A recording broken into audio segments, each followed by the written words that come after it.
Well, after 12 long years of friendship, a couple of hardships, maybe some breakups, and maybe a cumulative, 100 pounds, we're finally back on the big old comfy couch, aren't we, Joe? It's way more than 12 years. That we've known each other. We've met each other in 2003.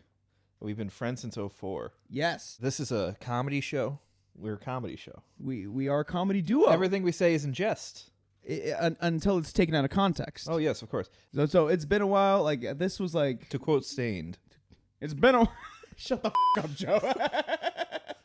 Listen, I much like any man, I enjoy a good ballad about getting off heroin.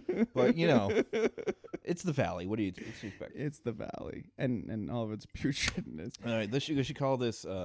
We should call this non sequitur cast. Like each there's off topic things. There's nothing we really talk about except just what we've been through and what we haven't been through. Many late night conversations where I tell Eddie about the state of the world, and he's like, "You're right. Whoa, what can we do?" I'm like, nothing. Absolutely nothing. You see, I still don't allow you to rain on my parade, though. I'm still a happy individual. I rain on your parade all the time to comedic effect. Don't hurt me today, Joe. Don't. I can't hurt you as much as I hurt inside. I'll tell you that. Damn. Well, one day I'll make you hurt like I hurt. One day I'll feel my pain. One day you'll feel the pain of childbirth. Are we gonna play "Hurt" now by 9 Inch Nails? I mean, people even forget that they were the first ones to do it. They just think Johnny Cash was the original. Wait, what? Wait, Johnny Cash isn't the original?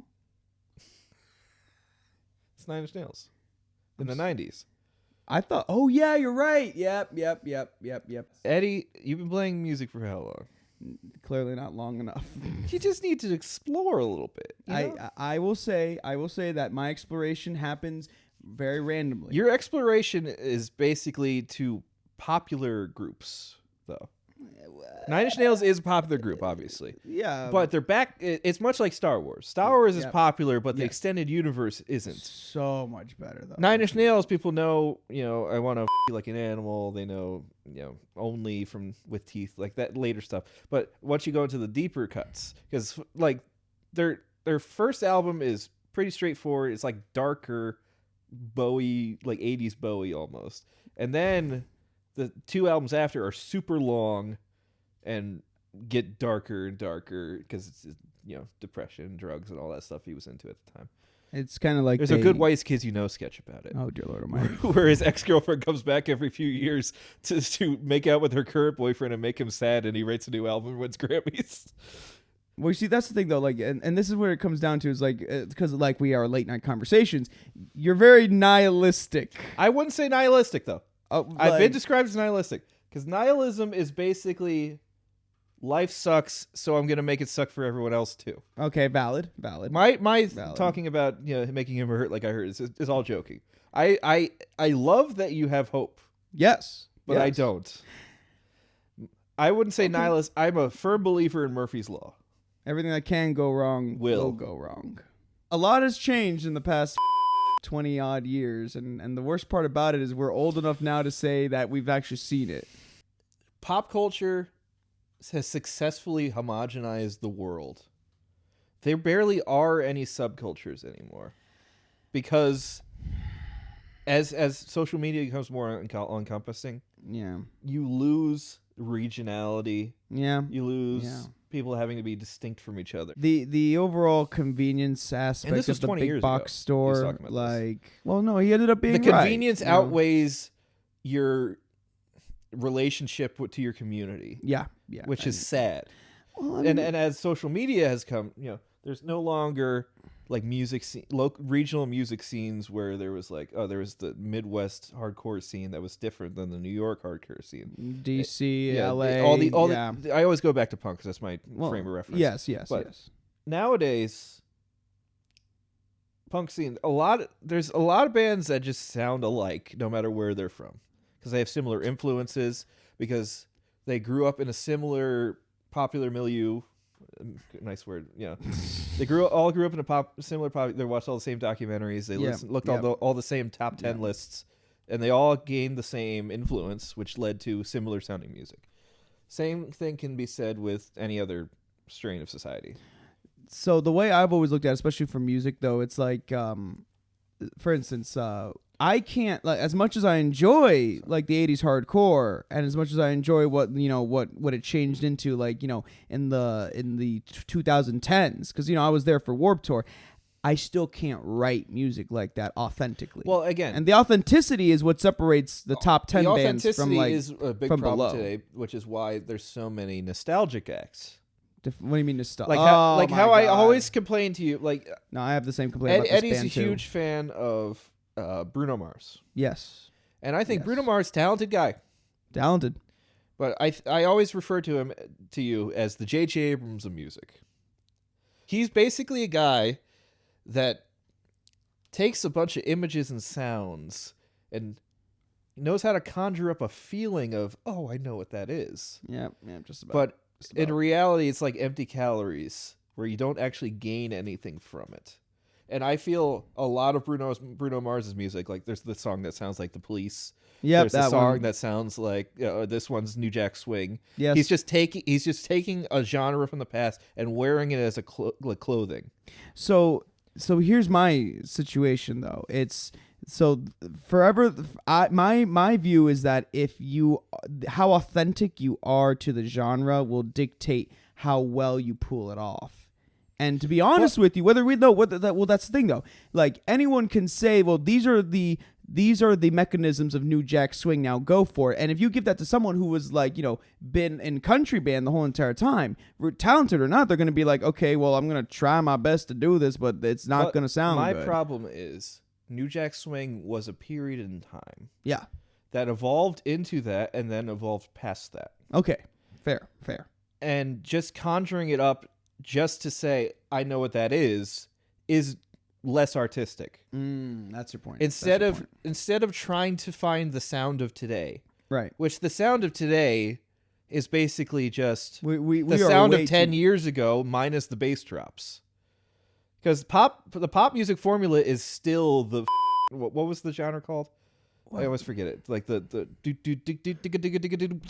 bass drop. Oh, Skrillex. Yeah, the Skrillex type formula. Most pop music is still that formula because it's basically the verse, the chorus is a build up to a drop instead of a like overloading bass. It's just a hook, and then goes back to the verse, and mostly copying a chorus from an old pop song.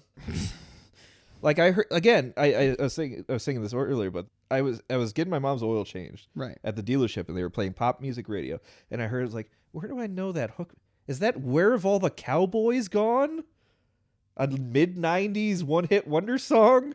Like, they're really scraping the bottom of the barrel now. Yeah. You listen to Torn. Yeah. You listen to listen. I'm Not Crazy, I'm Just a Little Bit Well.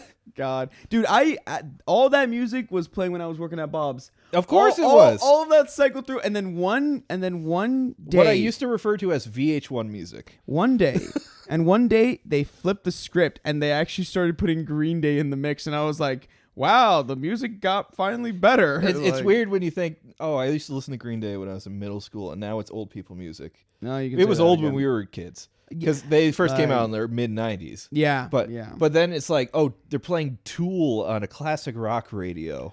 Okay, listen, I called you when I was listening to What? Listen, I know, but it was freaking dope. I like, But Tool. it's just like sober. It's not even like listen, like Jambi or listen, the Pot. listen. All I know, I'm not even a big Tool fan. I enjoy their music. That's the I haven't thing, delved like- into their catalog that much, but Yeah, I enjoy their yeah. music. You see, well, that's the thing. It's just like when you If and they, I start both had, if they start playing A Perfect Circle and Marilyn Manson, you and then I- we know we're old. you and I both had that shared moment though, where it was like I listened to the Tool song completely. It was 7 minutes of them, no commercials, and then I'm like, it's like, Joe, I just listened to Tool for the first time on PLR, and you were like, he's like, yeah, dude, same here. They're gonna start playing Papa Roach and Fall Out Boy on PLR now.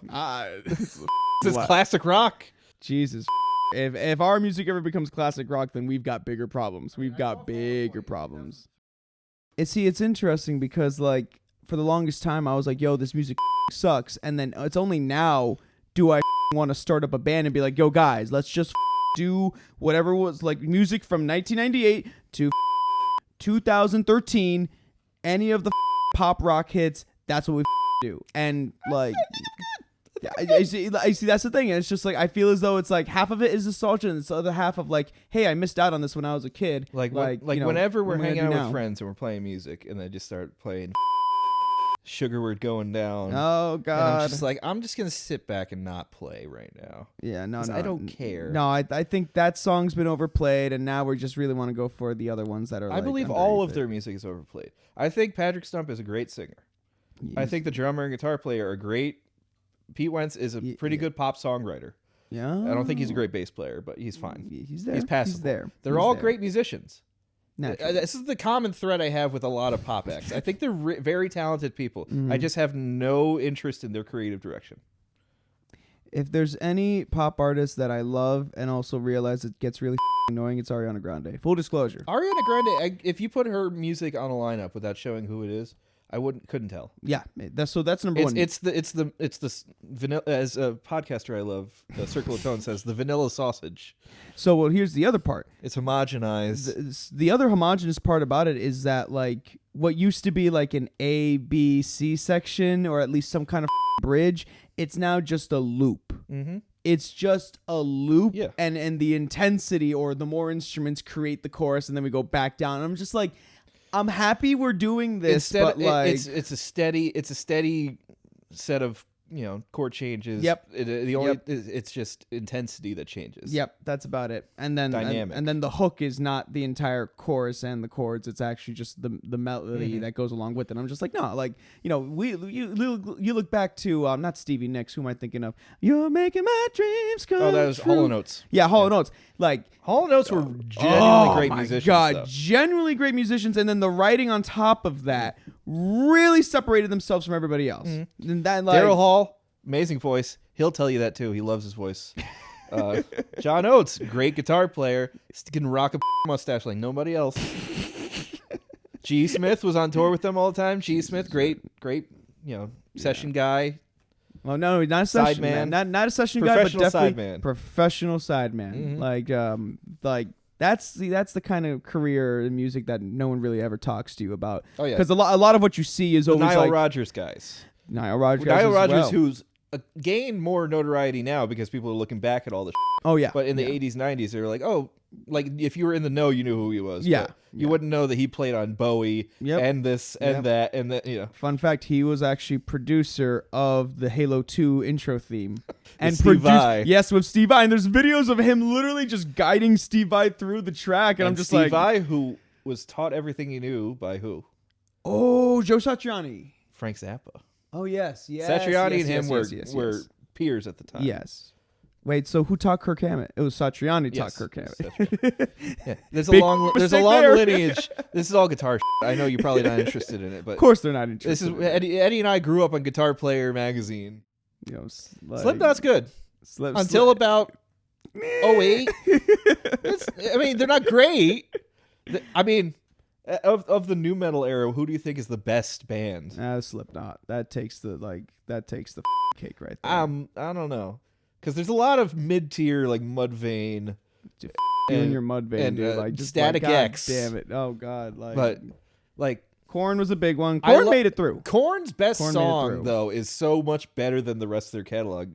Got the Life is a great song, and the rest of their catalog is like, it's okay. Still, It's like around. Limp Bizkit. Yo, I actually like the Limp Bizkit album where Fred did it all himself. what do you mean, Fred Durst like played Yeah, drums? most of the band quit, and he did most of it himself. He'd hire a session musician for stuff he couldn't play, but he learned to play guitar for it, and all the riffs are super simple. But it's charming. It's charming. It's not good. It's not bad. Oh, but it's not great. I mean, Limp Bizkit was never good. Limp Bizkit's party rock for white trash. You know? Give me something to break. That also goes back to Stained as well. Well, Stained isn't party rock for white trash. Well, yeah. It's I just quit heroin and I replaced it with a cool cigarette habit. cool cigarette. Menthols. Speaking of Hold on, guys. party rock music, Nickelback.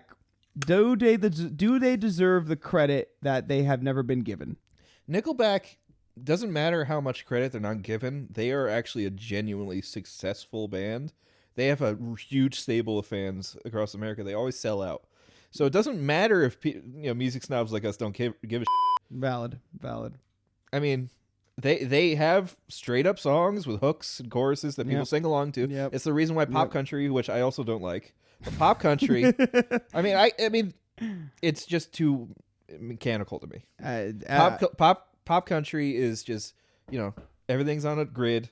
Yep. There's barely any life to it. Yeah. But they have hooks, they have choruses, that people love it. Those are main things. You have hooks and choruses in a catchy tune, you'll gain a huge audience. Yeah.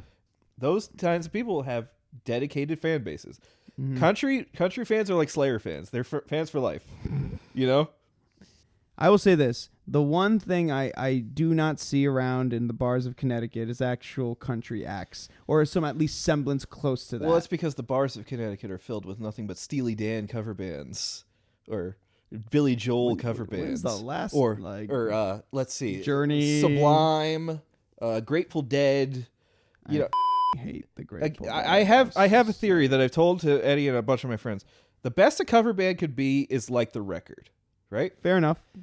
And when you're at that point where it's like, okay, it's always going to be less than the record. Yeah. And the record is cheaper. So just get a jukebox. Unless you're having bands that are playing their own music that they write, why have a cover band? I think went a little too in depth because I could say I don't like any Springsteen. Yeah, well, you. You know why? Why? Because he rings untrue to me. He's an amalgamation. He has taken the characters of these other genuine artists, I would consider. Basically, Springsteen was an amalgamation of, all of that. Bob Dylan and Tom Waits, who I love Tom Waits. Tom Waits, especially that era, was literally a drunk in the bar, playing the piano, he's writing about people he knew. Genuinely, people like, there's the guy over there that just broke up with his wife, and there's them playing pool with this guy, and this, he was talking about people he knew. Okay. Springsteen was talking about what someone else was talking about, people they knew. Springsteen was a rich kid. Didn't if he did work ever, he never worked a blue collar job, but that was the costume he put on. I know what I mean? Like, for the way I look at it is the one portion of the one era of Springsteen that I do not like is basically from like the 80s. Yeah, the popular era. Yeah. The Born in the USA era. Like, that album has some good hooks. It's a well produced. It's especially for the 80s where everything is weak sounding. It was a well produced album. Again, production. Musicianship, production wise, Clarence Clemens is a great guy, great player. Top shelf. Well, that so here's the thing. kind of stuff. I respect that. Yeah, but it rings untrue to me. And I would say to that, like, look, which is dumb hipster bullshit. I understand. And I would say to that, look back to the first 4 albums, because those are the ones where he was trying to cut his teeth on. He wasn't trying to cut his teeth. He was trying to find the right mixture of all these influences that he was taking. Because again, he's not talking about people he knew. He's not talking about the life he knew. It's like he's reading someone else's poem, that kind of thing. He's not at the poetry reading his poetry. Well, like, yeah. Listen. Like, it's not exactly like a cover band, but it's like a metaphorical, spiritual cover of these other artists he was influenced by. Listen, man, like, you have to try things out. It's like that first. Yeah, I understand, but I don't have to praise someone attempting if I don't like it. Like, okay, fair. You know what I mean? Okay, that's fine. I don't have to praise anyone. You don't have to praise anyone. Even if you respect the effort, you don't have to praise them. But like, I want to praise what I want to praise, Joe. Like, I want to praise your efforts. Like, I like Metallica. I really don't like Kill 'Em All as a record. There's some songs on it I like. But It's not there. But Ride the Lightning, Master, and Justice for All are great. Yeah, because they got it. Oh yeah, no, top shelf. they went in different directions. I actually like Saint Anger, even though it's cheesy. If you recorded Metallica's parts with their Ride the Lightning era gear, it probably would have sounded cooler. Oh, dear Lord Almighty! This is just me doing artsy fartsy hipster. I have ideas for long form, long man, Mauler style YouTube videos of dissecting my ideas about Star Wars or Daredevil the TV show that I'll never make because I have no patience. But I explained it to you at 4 a.m. on the phone. Well, like how season 2 has this Catholic themes of Daredevil is so much deeper than people give it credit for. Season 3 of Daredevil Netflix was badass. Season 3 of Daredevil is great, but it took away all the noir elements that I enjoy. It's just a straightforward crime show. Netflix didn't make those shows. Hold on, so Marvel TV made those shows. Netflix paid to have them put on their service. Netflix doesn't make TV shows, or didn't at that point. They have Netflix Studios now, where they make their own stuff. But it's basically they paid Marvel to license those TV shows, right? And Marvel and ABC TV Studios, or whatever they're called, right, made the shows and then put them on Netflix. They weren't made by Netflix. The bad thing is that this is happening. The good thing is that we will never be disappointed with any more Daredevil seasons. Oh, I hate to tell you, he's going to be in all the Disney Plus shows. He's going to be in She-Hulk. He might be in Moon Knight. And guess what? They're going to turn him into an MCU character where he quips all the time. And he's probably got way, like they did with Kingpin, he's probably going to have way more powers than he did before. It's not going to be... I miss the days when Marvel was just owned by a humble toy company named Toy Biz, and a dumb European man named Avi Arad said, "I like Venom, put him in Spider-Man 3," and it ruined the whole movie. I miss those days. But okay, well, here's the way I look at it, Joe. I'm sorry for the tangent. I enjoy your tangents only because I'm entertained by your tangents. The question is, do they enjoy the tangents? I want to know what America thinks. No, you don't. That's a Scrubs reference. All right, sorry. I keep interrupting you. Yes, you it's do. Your show. It's not the Call Me Joe show. Well, not like because I don't want you to call me. So like, don't call me. Can I call you maybe? Carly Rae Jepsen. Yeah. Actually, like, there's been like a what?